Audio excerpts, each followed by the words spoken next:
خلق الإنسان وكرم وعلمه من البيان ما لم يعلم فسبحان الذي لا يحصى امتنانه باللسان ولا بالقلم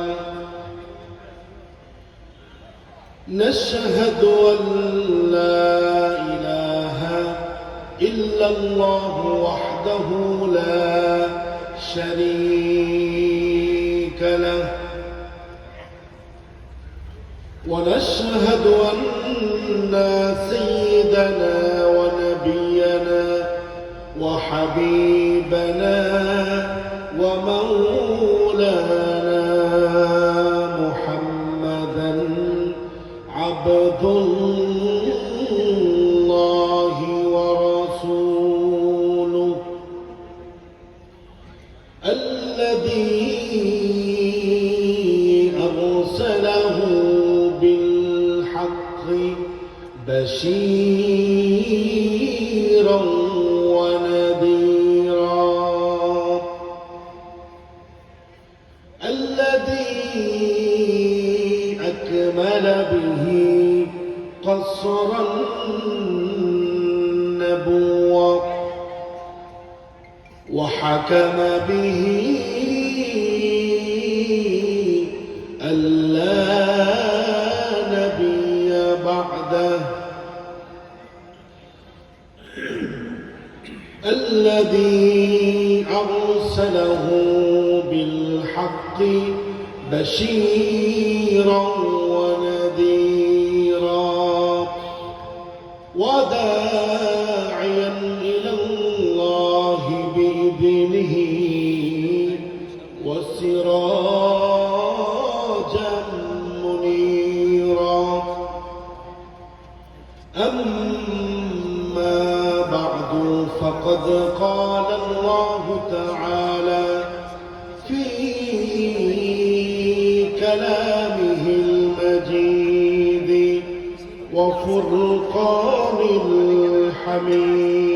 الحميد أعوذ بالله من الشيطان الرجيم بسم الله الرحمن الرحيم ألف لام را كتاب أنزلناه إليك لتخرج الناس من الظلمات إلى النور بإذن ربهم إلى صراط العزيز الحميد وقال تعالى في شان رسوله إرشادا لنا وتعليما إن الله وملائكته يصلون على النبي يا أيها الذين آمنوا صلوا عليه وسلموا تسليما اللهم صل على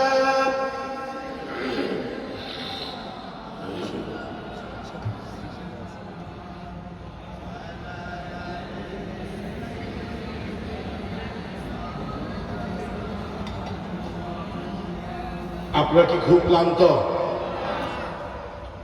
দুরূদ পড়তে কি কষ্ট হচ্ছে?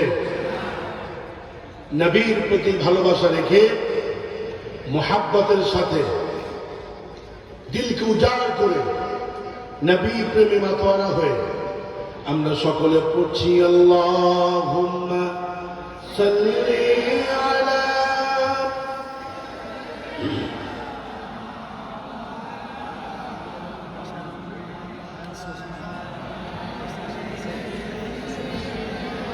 মাওলানা তাহাজ্জুদের জায়নামাজে মরণ দিও প্রভু আমায়, ইকামতে দ্বীনের পথে কবুল করে নিও আমায়। আল্লাহুম্মা সাল্লি আলা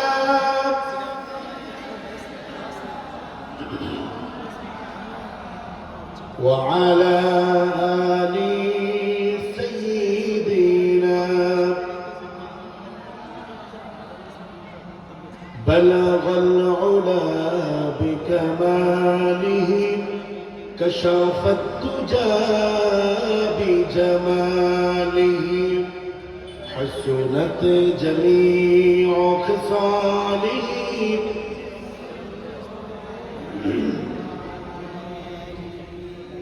যাদের হৃদয়ে আছে আল্লাহর ভয়, তারা কবু পথ ভুলে যায় না। যাদের হৃদয়ে আছে আল্লাহর ভয়, তারা কবু পথ ভুলে যায় না।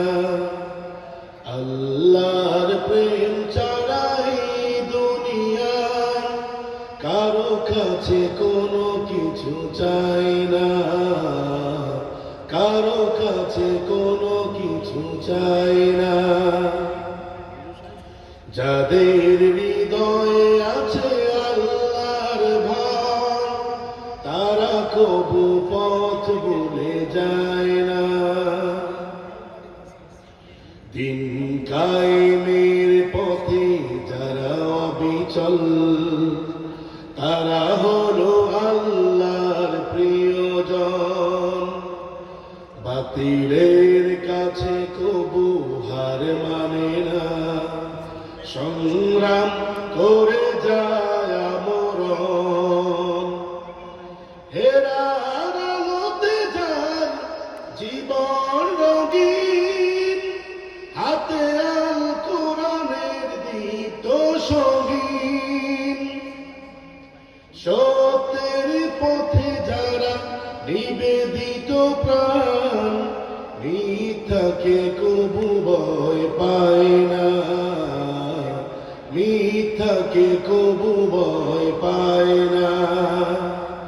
যাদের হৃদয়ে আছে আল্লাহর ভয়, তারা কবু পথ ভুলে যায় না।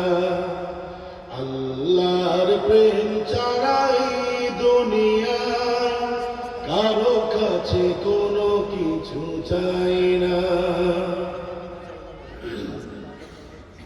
বাংলাদেশের অন্যতম প্রাচীন জেলা নোয়াখালী জেলার বেগমগঞ্জ উপজেলাধীন 4 নং আলায়ারপুর ইউনিয়নের অন্তর্গত জগদীশপুর এলাকাবাসী ও যুব সমাজের যৌথ উদ্যোগে আয়োজিত আজকের এই বিশাল 7ম বার্ষিক তাফসীরুল কোরআন মাহফিলের পরম শ্রদ্ধেয় সভাপতি, এই অঞ্চলের বরেণ্য ব্যক্তিত্ব, আফ্রিকা প্রবাসী প্রিয় ভাই জনাব মোহাম্মদ বেলাল হোসেন সাহেব আজকের মাহফিলে সহ সভাপতিত্ব করছেন। আমাদের আরেকজন প্রিয় মানুষ, আমাদের মুরব্বী বুড়া হুজুর রাহমাহুল্লাহ জামে মসজিদের সম্মানিত কোষাধ্যক্ষ প্রিয় ভাই জনাব মোহাম্মদ নুরুজ্জামান মাস্টার সাহেব। আজকের মাহফিলে অনেক বরেণ্য অতিথি আমন্ত্রিত হয়েছেন। সবাইকে আল্লাহ পাক যেন কবুল আর মঞ্জুর করে আমরা বলছি আমিন। আজকের এই বিশাল আজিম শান তাফসীর কোরআন মাহফিলে যিনি প্রধান মুফাসসির হিসাবে তাফসীর পেশ করবেন আমার পরে, আপনাদের হৃদয়ের মধ্যমণি, বাংলার এই জমিনে কোরআনের হক কথাগুলো যারা মানুষের কর্ণকুহরে পৌঁছে দিচ্ছে দীপ্ত কণ্ঠে, কোরআনের পাখির যোগ্য উত্তরসূরি আমাদের এই লক্ষ্মীপুর জেলার আমাদের প্রাণের মানুষ, প্রাণের মুফাসসির, ইস্ট লন্ডন জামে মসজিদের সাবেক খতিব, বিশ্বনন্দিত আলেম দ্বীন, মুফাসসির কোরআন আল্লামা তারিক মুনাওয়ার হাফিজাহুল্লাহ, আতারাল্লাহু উমরাহু ওয়া বারাকাল্লাহু ফি হায়াতিহি, আমরা বলছি আমিন। এই মাহফিলে কথা বলেছেন বিশিষ্ট আলেম দ্বীন, বর্তমান সময়ের জনপ্রিয় আলোচক মাওলানা কামালউদ্দিন তাহির সাহেব। কথা বলেছেন প্রিয় ভাই হাফেজ মাওলানা মাহমুদুর রহমান সাহেব।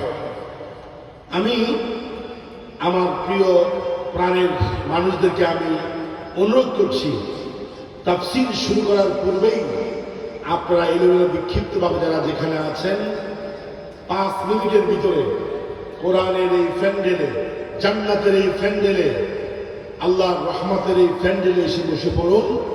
কারণ বাইরে থাকলেই শয়তান আপনাকে অসওয়াসা দিবে, ঠিক কিনা? একজন বাইরে রাস্তায় না থাকে, যদি কোরআন শোনার নিয়ত করে আসেন, কিংপতন নীরবতা অবলম্বন করে আপনার কোরআন শুনুন। আমাদেরকে হেদায়েত দিবে কে? আমাদের উপর যিনি দয়া করবেন তিনি কে? আমি শুনতে পাচ্ছি এখন প্যান্ডেলে বসে অনেকে কথা বলতেছে, অনেকে বাদাম খাচ্ছে, আমার প্যান্ডেলের আশপাশেও অনেকে কথা বলতেছে, অথচ কোরআন শোনার কিছু নীতিমালা আছে। এই নীতিমালাগুলো যিনি দিয়েছেন তিনি কে? সবাই তো কন নাই, তিনি কে? কোরআনের মাহফিল এটা কোনো সার্কাস না, এটা নিছক কোনো প্রোগ্রাম না। এই প্রোগ্রাম হচ্ছে দুনিয়ার সর্বশ্রেষ্ঠ প্রোগ্রাম। সুবহানাল্লাহ কোন? আল্লাহ রাব্বুল আলামিন বললেন, وَإِذَا قُرِئَ الْقُرْآنُ فَاسْتَمِعُوا لَهُ وَأَنصِتُوا لَعَلَّكُمْ تُرْحَمُونَ। আল্লাহু আকবার। وَإِذَا قُرِئَ الْقُرْآنُ, আল্লাহ সুবহানাহু ওয়া তাআলা বলছেন, যখন তোমাদের সামনে, তোমাদের কাছে কোরআন তেলাওয়াত হবে, কোরআনকে পড়া হবে, ফাস্তামিউ লাহু, কোরআনকে মনোযোগের সাথে শুনবা। সুবহানাল্লাহ কোন? ওয়া আনসিতু, চুপ থাকবা। লাআল্লাকুম তুরহামুন, আশা করা যায় আল্লাহ তোমাদের উপরে তাহলে রহমত নাযিল করবে, ঠিক কি না? এজন্য আমরা কোরআন শুনবো চুপ করে, প্রয়োজনীয় কথা থাকলেও আমরা জোরে বলবো না, যেন কোরআনের সাথে বেয়াদবি না হয়ে যায়, ঠিক কি না? আমাদের স্টেজ এবং প্যান্ডেল নীরব থাকবে, কোয়াইট থাকবে, সাইলেন্ট থাকবে। আমরা একটি কিতাব থেকে কথা শুনবো, সেই কিতাবের নাম কি? সবাই বলেন না, সেই কিতাবের নাম কি? আচ্ছা কন্ত, কোরআন কত পার্সেন্ট সত্য? সবাই কয় না, যারা বলে নাই ওদের ইমানের সমস্যা আছে। কোরআন কত পার্সেন্ট সত্য? এতে কি কোনো ভুল আছে? কোরআনের শুরুতেই আল্লাহ সুবহানাহু ওয়া তাআলা সিলেন্স করেছেন, আলিফ লাম মিম, যালিকাল কিতাব লা রাইবা ফি, this is the book, there is no doubt in it. এটা তো এমন একটা কিতাব যে কিতাবের মধ্যে কোনো ভুল নাই, সন্দেহ নাই। সুবহানাল্লাহ। তাম পৃথিবীর সমস্ত নাস্তিক, মুরতাদ, মুশরিক, ইহুদি, নাসারা সবার জন্য এটা হচ্ছে একটা তাহাদ্দি, এটা একটা চ্যালেঞ্জ। এই চ্যালেঞ্জের মোকাবেলা আজ পর্যন্ত কেউ করতে পারে নাই। সুবহানাল্লাহ। আচ্ছা, কোরআন যদি 100% সত্য হয়, এই কোরআনের কথাগুলো যদি সত্য হয়, তাহলে আমাদের কি কোরআন মানতে কোনো অসুবিধা আছে? সবাই বললে কোনো সমস্যা আছে? কিন্তু আমরা যখন তাফসীর মাহফিলে মসজিদের মিম্বার থেকে যখন বলি যে এই কোরআনের রাজ কায়েম করতে হবে, কোরআন দিয়ে দেশ চালাতে হবে, তখন আমাদের কিছু ভাইয়েরা রাগ করে, ঠিক কিনা? মেজাজ খারাপ করে। গত কয়েকদিন আগে একজন তো বলছে যে কোরআন নাকি বাউতাবাজি। নাউজুবিল্লাহ কম। আমি বলি আগামী 3 দিনের ভিতরে বাংলাদেশের একটা নাম করা সবচাইতে বড় দল, ওই দল থেকে এই নোংরা আবর্জনা পোশাকে এই নিকৃষ্ট লোকটাকে নিক্ষেপ করে ডাস্টবিনে ফেলতে হবে, ঠিক কিনা? বাংলার জমিনে এসব অসভ্যদের জায়গা হবে না, ঠিক কিনা? লক্ষ্য রাখতে হবে, এক দল কোরআনের বিরুদ্ধে কথা বলে পৌঁছে গেছে, ঠিক কিনা? এক দল কোরআনের বিপক্ষে কথা বলে পৌঁছে গেছে।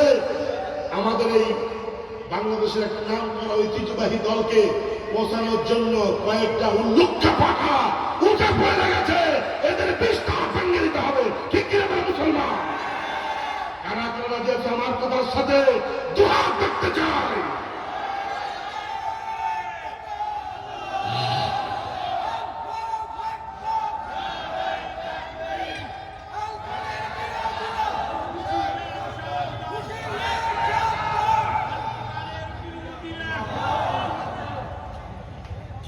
আমার ভাইয়েরা, কোরআন কি শুধু নির্দিষ্ট একটা দলের? সবাই কর না কেন? নির্দিষ্ট একটা দলের? কোরআন হচ্ছে সবার জন্য। আল কোরআন হুদাল লিন্নাস, কোরআন হচ্ছে সমগ্র মানবতার জন্য হেদায়াত। এই হেদায়াত যিনি, আসমানি গ্রন্থ যিনি আমাদের জন্য পাঠিয়েছেন, চিল্লা বলেন তিনি কে? আমার সম্মানিত ভাইয়েরা, আপনাদের খিদমতে কোরআনুল কারীমের সূরা ইব্রাহিম থেকে শুরুর দিক থেকে আমি তেলাওয়াত করেছি। এই আয়াত আল্লাহ রাব্বুল আলামিন নাযিল করেছেন। এই আয়াতের অর্থ বিষয় হল আলোকিত সমাজ গঠনে আল কোরআন। সবাই আমার সাথে বলেন, আলোকিত সমাজ গঠনে এই পৃথিবীর কোন গ্রন্থ, এই পৃথিবীর কোন সংবিধান, এই পৃথিবীর কোন মানব রচিত বই মানুষকে আলোর পথ দেখাতে পারে না। একটা মাত্র কিতাব মানুষকে আলোর পথ দেখায়, সেই কিতাবের নাম কি? আমার ডান পাশে বাইরে মনে হয় রাগ করছে, ওনারা বলে নাই।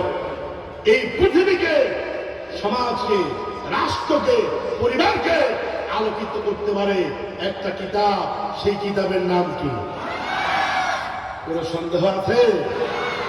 আল্লাহ রাব্বুল আলামিন বললেন, আলিফ লাম রা কিতাবুন আনজালনাহু ইলাইকা লিতুখরিজান নাস মিনাজ যুলুমাতি ইলান নূর। চিল্লায় এখন আল্লাহু আকবার। সূরা ইব্রাহিমের শুরুতে আল্লাহ পাক সুবহানাহু ওয়া তাআলা কিছু শব্দ দিয়েছে, কিছু হরফ, শব্দ না হরফ। আলিফ লাম রা, এগুলাকে তাফসীরের ভাষায় বলা হয় হুরুফুল মুকাত্তাআত, বিচ্ছিন্ন কিছু হরফ। আলিফের পরে আসার কথা ছিল বা, তারপরে তা, কিন্তু ধারাবাহিকতা না রক্ষা করে আল্লাহ পাক শুরুতে দিয়েছেন হরফ আলিফ, পরে দিয়েছেন লাম, পরে দিয়েছেন র। বিক্ষিপ্ত কয়েক জায়গা থেকে কয়েকটা হরফ এলে আল্লাহ পাক বলছে আলিফ লাম র। যখন সূরা ইব্রাহিম নাযিল হলো, কাফের মুশরিকরা বলছে এটা আবার কি? আলিফ লাম র, এটা আবার কি? ওরা অবাক হয়ে গেছে। এটার অর্থ খোঁজা শুরু করছে, এটা বিশ্লেষণ শুরু করছে। ওরা দেখতেছে আলিফ লাম র, এটার অর্থ তারা খুঁজে পায় না, এটার বিশ্লেষণ তারা খুঁজে পায় না। রাসূলুল্লাহ সাল্লাল্লাহু আলাইহি ওয়াসাল্লাম বলেছেন, হাযা তাহাদ্দি লিন-নাস, এটা হচ্ছে ওই সমস্ত মানুষদের জন্য চ্যালেঞ্জ যারা বলে আমরা সব জানি, যারা বলে আমরা সব বুঝি, যারা বলে আমাদের মতো বুদ্ধিজীবী আর নাই। আল্লাহ পাক বলে, কেমন বুদ্ধিজীবী? আলিফ লাম র, এটা তারা আমি কি বুঝিয়েছি একটু বের করো। সুবহানাল্লাহ কর না। আমাদের দেশেও দেখবেন কিছু বুদ্ধিজীবী আছে, কথা বলে না, আমাদের দেশে বুদ্ধিজীবী আছে না? দেখবেন মাথার মধ্যে চুল নাই, কাক, ঠিক না? মাথাটা মনে হয় ইন্টারন্যাশনাল এয়ারপোর্ট। আর দাড়ি তো রাখি না, বিশাল বিশাল মোষ রাখছে, মোষের বাম্পার পলন, ঠিক না? তবে ইদানিং বুদ্ধিজীবীদেরকে এখন আর দেখা যায় না, ঠিক না? বুদ্ধিজীবীদেরকে এখন আর খুঁজে পাওয়া যায় না, তেল পোড়া দিয়ে ওদেরকে খুঁজে পাওয়া যায় না, কারণ বুদ্ধিজীবীগুলো যার যার অবস্থানে লুকিয়ে আছে। ঠিক কিনা? কথা কোন ঠিক কিনা? বিগত আমলে বুদ্ধিজীবীদের অভাব ছিল না।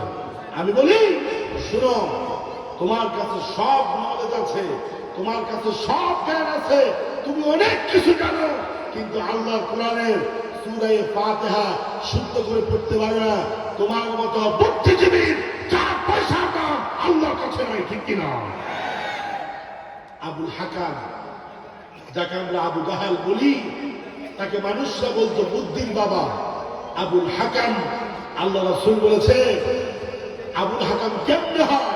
যার ভিতরে কোরআন নাই, ইসলাম নাই, দিন নাই, আল্লাহ নাই, রাসূল নাই, ওই লোকটা কখনো আবুল হাকাম হতে পারে না। ঠিক কিনা? এবার বলেন, সবচাইতে বড় বুদ্ধিজীবী কারা? যাদের কাছে কোরআন আছে। জোরে বলেন, যাদের কাছে কি আছে? কোরআন আছে। দেখবেন, এই কোরআনের আন্দোলন যারা করে, কোরআনকে প্রতিষ্ঠিত করার জন্য আন্দোলন যারা করে, এরা ফাঁসির মঞ্চে যাওয়ার সময়ও কোরআনকে নিয়ে যায়, কোরআনকে ভুলে না। ঠিক কিনা? আমরা কোরআনকে বিক্রি করে খাই না। এই পৃথিবীতে বহু আলেম আছে, হুজুর আছে, তারা এই কোরআনকে বিক্রি করে খায়। ঠিক কিনা? আল্লাহ রাব্বুল আলামিন বলছেন, কোরআনকে শুধুমাত্র আমরা মনে করি খতমের কিতাব, কেউ মনে করে কোরআন তাবিদের কিতাব, কেউ মনে করে কোরআনটাই পৃথিবীতে এসেছে জাল ফুক করার জন্য। ঠিক কিনা? দেখবেন কিছু মানুষ আছে আমাদের এই দেশে, তারা মনে করে কোরআনটা হচ্ছে খতম করার কিতাব। ঠিক কিনা? এই যে সামনে রমজান আসতেছে, দেখবেন যে কেউ করবে 20 খতম, কেউ করবে 30 খতম, কেউ করবে 40 খতম। ঠিক কিনা? আর ভাই কথা বলে আছে না? আমার কথাগুলো মনোযোগ দিয়ে বোঝার চেষ্টা করেন। আচ্ছা, কিন্তু কোরআন কি খতম দেওয়ার জন্য নাজিল হয়েছে? সবাই কয় না। খতম দেওয়ার জন্য নাজিল হয়েছে। শবে কদরের রাত্রে আমি আমার মসজিদে ছোট্ট একটা অনুষ্ঠান হয়, সেখানে আমি গত বছর দেখলাম আমাকে মুয়াজ্জিন সাহেব একটা লিস্ট ধরায় দিয়েছে। কিসের লিস্ট? যে মসজিদের অমুকে দায়িত্বশীল সে 30 পারা, তার পরিবারের সবাই মিলে 30 পারা পড়ছে, তারপরে অমুকে 10 পারা পড়ছে। এভাবে বিশাল একটা লিস্ট আমার হাতে চলে আসে, যাতে করে এদের জন্য একটু দোয়া করা হয়। ঠিক কিনা? আচ্ছা, কন্ত কোরআন কি শুধুমাত্র রমজানে বছরে একবার খতম করার জন্য নাজিল হয়েছে? না, সবাই বলে নাজিল এই জন্য নাজিল হয়েছে। আপনার মা মরবে, বাবা মরবে, চাচা মরবে, ভাই মরবে, আর কয়েকজন হুজুরকে দিয়া মুর্দার পাশে বসায়া খতম করবেন, এই জন্য কি কোরআন নাজিল হয়েছে? যিনি ধরছে, বুঝে ধরছে, তাকে নিয়ে হুজুরের কাছে যাবেন, খনকারের কাছে যাবেন, সে কোরআন দিয়া ফু দিয়া তাকে জিন বুঝ তাড়া দিবে, এই জন্য কি নাজিল হয়েছে? কেন নাজিল হয়েছে এটা জানতে হবে কার কাছ থেকে? সবাই কয় না। কার কাছ থেকে? আল্লাহর কাছ থেকে। আমরা জিজ্ঞাসা করলাম, আল্লাহ কোরআন কেন নাজিল করেন? আল্লাহ রাব্বুল আলামিন সূরা ইব্রাহিমের শুরুতে জানিয়ে দিচ্ছেন, কিতাবুন আনজালনাহু ইলাইকা লিতুখরিজান নাসা মিনায-যুলুমাতি ইলান-নূর। আল্লাহু আকবার। আল্লাহু আকবার। আওয়াজটা জোরে আসতেছে না, জোরে করে আল্লাহু আকবার। লিল্লাহি তাকবীর, লিল্লাহি তাকবীর। কোরআন কেন নাজিল হয়েছে? যিনি কোরআন নাজিল করছেন তার কাছ থেকে শুনেন। আল্লাহ পাক বলছেন, কিতাবুন, কিতাবুন আই আল কোরআন, আমি এই কোরআন কি করলাম? আনজালনাহু, এ রাসূল আমি তোমার উপরে, আপনার উপরে এই কোরআনটা নাজিল করলাম। কিতাবুন আনজালনাহু ইলাইকা, হে নবী আমি আপনার উপরে এই কোরআনটাকে নাজিল করলাম। কেন? লিতুখরিজান নাসা, যাতে করে মানুষকে আপনি বের করতে পারেন, মিনাজ-যুলুমাতি, অন্ধকার থেকে, ইলান-নূর, আলোর দিকে, যাতে করে অন্ধকার থেকে আলোর দিকে মানুষকে আপনি ডাইভার্ট করতে পারেন, নিয়ে আসতে পারেন, বের করতে পারেন। এই জন্য আমি কোরআন নাজিল করছি। সুবহানাল্লাহ। দেখেন, এখন বলবেন যে অন্ধকার থেকে আলোর দিকে নিয়ে যাবে কোরআন, তার অর্থ কি আবার? দেখেন, এই পৃথিবীতে যত অন্যায় অপরাধ আছে, মুফাসসিরিনে কেরাম বলেছেন যত অন্যায় যত অপরাধ আছে সবগুলোকে আল্লাহ পাক জুলুমাত বলেছেন, অন্ধকার বলেছেন। আল্লাহু আকবার বলুন। আচ্ছা, আমাদের পৃথিবীতে শিরক আছে কিনা? শিরক সবাই কয় না, শিরক আছে না? পৃথিবীতে শিরক আছে। এই শিরক এটা হচ্ছে অন্ধকার। বলেন শিরক এটা কি? সবাই কয় না, শিরক এটা কি? অন্ধকার। কুফর অন্ধকার, জুলুম কথা বলে না, জুলুম, মদ, জুয়া, জিনা ব্যভিচার, সন্ত্রাসী, দুর্নীতি, এক কথা যত অন্যায় অপরাধ এই পৃথিবীতে সংগঠিত হয়, আল্লাহ সুবহানাহু ওয়া তাআলা সবগুলোকে একত্রে জুলুমাত বলেছে, ঠিক কিনা?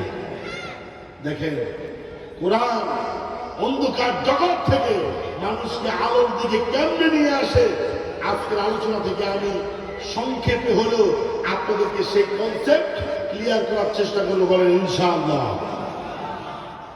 আমার ভাইরা, জাহিল যুগে যখন এই কোরআনটা নাজিল হলো, আচ্ছা বলতো জাহিল মানে কি? জাহিল যুগ কেন বলা হয়? সবাই বলেন কি যুগ? আমরা বলি অন্ধকার যুগ। আচ্ছা, এখন আকাশের মধ্যে সূর্য উঠে, ওই সময় কি আকাশে সূর্য উঠতো না? সবাই বলে উঠতো না? উঠতো। এখন কিন্তু লাইটের আলো আছে, তখনও হয়তো কোনো লাইট ছিল না, কিন্তু ওই সময় আলোর ব্যবস্থা ছিল, ঠিক কিনা? অন্ধকার মানে এটা না যে সকালবেলা আকাশের সূর্য উঠতো না, রাতের বেলা চাঁদ উঠতো না। এটা অন্ধকার বলতে এটা বোঝানো হয় না। অন্ধকার বলতে বোঝানো হয় রাতের অন্ধকারে মানুষ যে কাজগুলো করে, জাহালতের কারণে মূর্খতা বশত মানুষ যে যে কাজগুলো করত, ওই যুগে মানুষ তার চাইতে নিকৃষ্ট গর্হিত কাজগুলো করত। এই জন্য ওই যুগকে বলা হয় দ্য এজ অফ ইগনোরেন্স, জাহিলি যুগ, ঠিক কিনা? আশ্চর্য হবেন, ওই যুগে কিন্তু মূর্খের চাইতে শিক্ষিত লোক বেশি ছিল, কবি সাহিত্যিক বেশি ছিল। আল্লাহু আকবার। ইমরুল কায়েস জগৎ বিখ্যাত একজন কবি, জাহিলি যুগে যার জন্ম হয়েছে। ইমরুল কায়েসের মতো এত বড় কবি আজ পর্যন্ত জন্ম হয় নাই। আল্লাহু আকবার। কবি জুহাইরের মতো কবি বর্তমানে ওরকম মানের কবি এখন পর্যন্ত তৈরি হয় নাই। তাহলে দেখেন কত বড় সাহিত্যিক, কবি সাহিত্যিক তারা ছিল। এত বড় বড় শিক্ষিত থাকার পরও আল্লাহ সুবহানাহু ওয়া তাআলা ওই যুগকে আলোর যুগ না বলে অন্ধকার যুগ বলেছেন। কারণ শিক্ষা থাকলেই মানুষ সমাজকে আলোকিত করতে পারে না, জ্ঞান থাকলেই মানুষ সমাজকে আলোকিত করতে পারে না। যতক্ষণ না আল্লাহর বিধান না আসবে, আল্লাহর বিধান দিয়ে সমাজ না চলবে, দেশ না চলবে, মানুষ নিজেকে পরিবর্তন না করবে, ততক্ষণ পর্যন্ত মানুষকে, সমাজকে, পরিবারকে আলোকিত সমাজ পরিবার বলা যায় না, ঠিক কিনা? দেখেন, আল্লাহ রাসূল সাল্লাল্লাহু আলাইহি সাল্লাম 17 বছর বয়সে, বলেন কত বছর বয়সে? ভাই আপনার কথা না বললে, রেসপন্স না করলে তো হবে না। কত বছর বয়সে? 17 বছর বয়সে একটা সংগঠন করেছেন। নাম কি? নাম কি? হিলফুল ফুজুল। হিলফুল ফুজুল 17 বছর বয়সে করেছে। রাসূল নবুয়ত পেয়েছে কত বছর বয়সে? সবাই পায় না, কত বছর? এবার 40 থেকে আর 17 থেকে হিসাব করেন, 17 থেকে 40 পর্যন্ত কত বছর? 23। খেয়াল রাখবেন, 23 বছর। আবার 40 থেকে রাসূল হায়াত পেয়েছে 63 বছর পর্যন্ত। এই 40 থেকে যদি আপনি 63 পর্যন্ত হিসাব করেন, কত বছর? সবাই পারেন কত বছর? তাহলে 17 থেকে 40, এখান দিয়ে ক্যালকুলেশন করলে 23, আবার 40 থেকে 63, এখানেও কত? আল্লাহ রাসূল নবুয়ত পাওয়ার পূর্বে 17 বছর বয়সে হিলফুল ফুজুল করলেন, শান্তি সঙ্গ করলেন, 23 বছর মানুষকে কল্যাণের দিকে আহ্বান করলেন। এই 23 বছরে একজনকেও তিনি ভালো পথে আনতে পারলেন না। একজনকে তিনি অন্যায় থেকে ফিরাতে পারলেন না। কিন্তু কোরআন পাওয়ার পরে, এই কোরআন পাওয়ার পরে হেদায়েত, এই কোরআন পাওয়ার পরে 40 বছর থেকে ওই 63 বছর পর্যন্ত এই 23 বছরে আল্লাহ রাসূল বিপ্লব করেছেন, সমাজ থেকে অন্যায় দূর করেছেন, সমাজ থেকে জুলুম দূর করেছেন, বেইনসাফি দূর করেছেন, সমাজ থেকে কুফর দূর করেছেন, শিরক দূর করেছেন। কারণ 23 বছরে, আগের 23 বছরে কোরআন ছিল না, পরের 23 বছরে কোরআন পেয়েছেন। এই জন্য বোঝা যায় যতই চালাক হন না কেন, যত জ্ঞানী হন না কেন, আল্লাহর কোরআন ছাড়া সমাজকে, দেশকে কখনো পরিবর্তন করা যায় না। ঠিক কিনা? আমার কথার সাথে মনে হয় একমত হতে পারলেন না। রাসূল নবুয়ত পাওয়ার আগে 23 বছরে যে দাওয়াত দিয়েছেন, মানুষকে সত্যের পথে আহ্বান করেছেন নবুয়ত পাওয়ার আগে। আচ্ছা কিন্তু ওই 17 বছরের ফলাফল জিরো না? কথা বলতে জিরো না? কারণ সেই 17 বছরে কি ছিল না? তাও কথা বলে, সেই 17 বছরে কি ছিল না? পরের 13 বছরে রাসূল একটা রেগুলেশন চেঞ্জ করেছেন, সমাজকে বৈপ্লবিক পরিবর্তন এনেছেন সমাজের মধ্যে। কারণ ওই সময়ে কোরআন ছিল। সুবহানাল্লাহ কম। আচ্ছা কিন্তু আমাদের প্রত্যেকের ঘরে ঘরে কোরআন আছে কিনা? আছে। মসজিদে কোরআন আছে কিনা? কিন্তু আমাদের ঘরে ঘরে আছে, মসজিদে আছে, কিন্তু কোরআন আমাদেরকে অন্ধকার থেকে আলোর পথ দেখায় না। কারণ কি? কারণ হচ্ছে একটা, এই কোরআন যদি জায়গা মতো যেতে না পারে, এই কোরআন যদি সঠিক জায়গায় যেতে না পারে, তাহলে কিন্তু কোরআনটা আপনাকে অন্ধকার থেকে আলোর পথে নিয়ে আসতে পারবে না। ঠিক কিনা? আমাদের আলোচনার বিষয়বস্তু মনে আছে কিনা? কি বিষয় বলেন? সবাই কয় না। আমাদের আজকের আলোচনার বিষয় কি? দুই একজনে বলছে আলোকিত সমাজ গঠনে আল কোরআনের ভূমিকা। ইনশাআল্লাহ বলো, আর জোর করে ইনশাআল্লাহ। আল্লাহ রাব্বুল আলামিন বলছেন, فمن تبع هدايا فلا خوف عليهم ولا هم يحزنون। الله أكبر। فمن تبع هدايا فلا خوف عليهم ولا هم يحزنون। কোরআন হচ্ছে হুদা, কোরআন হচ্ছে হেদায়েতের কিতাব। এই কোরআনকে যারা অনুসরণ করবে, মানবে, নিজের জীবনের সাথে এই কোরআনকে অঙ্গাঙ্গিভাবে জড়িত করবে, এই কোরআনের আলোকে চলবে, আল্লাহ পাক বলছেন ফালা খাউফুন আলাইহিম, এদের কোনো ভয় নাই, ওয়ালা হুম ইয়াহজানুন, এদের কোনো চিন্তাও নাই। সুবহানাল্লাহ। এবার সত্য করে বলেন, আমরা কি কোরআন মানি? সবাই বলে কোরআন মানি? কোরআন মানি না, কোরআন মানার চেষ্টা আমরা করি না। অথচ এই কোরআন হচ্ছে হেদায়েতের কিতাব। এই কোরআন যে মানবে, কোরআন তাকে আলোর পথে পরিচালিত করবে। সুবহানাল্লাহ। হযরত ওমর রাদিয়াল্লাহু তাআলা আনহুর কথা চিন্তা করেন। ইসলামের ঘোর শত্রু ছিল, মুসলমানদের ঘোর শত্রু ছিল। দারুন নাদওয়াতে আবু লাহাব, আবু জাহাল ঘোষণা করলো, মুহাম্মাদের কল্লা যে ব্যক্তি আনতে পারবে, মুহাম্মাদের কল্লাকে যে ব্যক্তি আমাদের কাছে আনতে পারবে, তার জন্য 100 লাল গোনা, 100 লাল পুরস্কার ঘোষণা করা হলো। কেউ সাহস করলো না। ফাকাম ওমর, ওমর দাঁড়িয়ে গেলেন। ওমর বলছে আমি পারবো, কেউ যদি না পারে আমি পারবো, আমি মুহাম্মাদের কল্লাটাকে নিয়ে আসতে পারবো। নাউজুবিল্লাহ। আজকেও কিছু আবু জাহাল আছে, ওরা বলে মিজানুর রহমান আজহারির কল্লা আনতে হবে। ঠিক কিনা? চট্টগ্রামের এক বন্ড সে ঘোষণা করছে যে মিজানুর রহমান আজহারির কল্লা আনতে পারলে কয় লাখ, জোর করে কয় লাখ। চিন্তা করছেন কত বড় জাহেল, কত বড় নিকৃষ্ট। মিজানুর রহমান আজহারির জনপ্রিয়তা দেখে এদের মাথা খারাপ হয়ে গেছে। ঠিক কিনা? কথা কোন ঠিক কিনা? আমি বলি শুনো, তোমাদের মতো বন্ড কদিনের কথা এই দেশে ক্ষমতাশালী ছিল বিগত দিনে। মিজানুর রহমান আজহারকে দেশ ছাড়া করতে যায় নিজেই এখন দেশ ছাড়া হয়ে গেছে। কথা বলো ঠিক কিনা? আমি বলি তোমার মতো বন্ড ফির, বন্ড হুজুর এদেশ থেকে তাড়ানোর জন্য কোনো কি লাগবে না, কামাল লাগবে না। তাওহীদি জনতা ফু দিবে, এক ফুয়ে তুমি দিল্লি পার হয়ে যাবে, ঠিক কিনা? কাউকে হিংসা আমরা করব না, বরং আমরা ভালোবাসবো, ঠিক কিনা? ইসলামকে হিংসা করতে বলে না, ভালোবাসতে বলে। আদ-দীন ওয়ান নাসিহা, ইসলাম বলছে তুমি কল্যাণ কামনা করো, কারো অকল্যাণ কামনা করা যাবে। ওমর রাদিয়াল্লাহু তাআলা আনহু ইসলাম কবুল করেন নাই, যখন শুনছে 100 লাল উট, তিনি দাঁড়িয়ে গেছে, দাঁড়িয়ে বলছে আমি পারবো। ঘটনা আপনারা জানেন, ঘটনা বলা আমার উদ্দেশ্য না। তিনি আসতেছেন আল্লাহ রাসূলকে হত্যা করবে, কল্লাটা কেটে দারুন নাদওয়াতে তাদের সংসদ ভবনে নিয়ে যাবে। দেখেন আল্লাহ কি রহমত, তিনি রাসূলের কাছে না গিয়ে তিনি চলে এসেছেন বোনের ঘরে। আল্লাহু আকবার। এসে দেখে বোন এবং বকরবতী কোরআন পড়তেছে, কোরআন তিলাওয়াত করতেছে।